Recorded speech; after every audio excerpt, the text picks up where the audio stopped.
আসসালামু আলাইকুম প্রিয় বন্ধুরা, কেমন আছেন? আশা করি ভালো আছে। তো আমার মাংস কষানি হয়ে গেছে,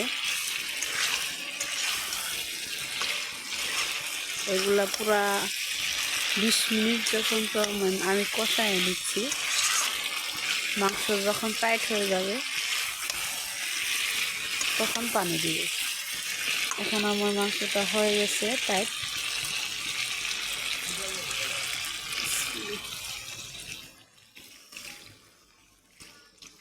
পানিটা কিন্তু এখন বেশি দিব না, কিন্তু আদা হয়ে গেছে।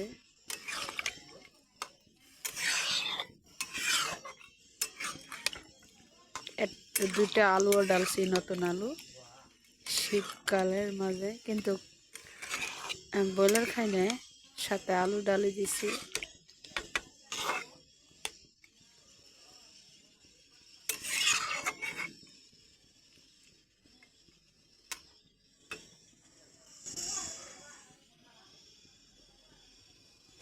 তো কি মজার কালার হয়েছে।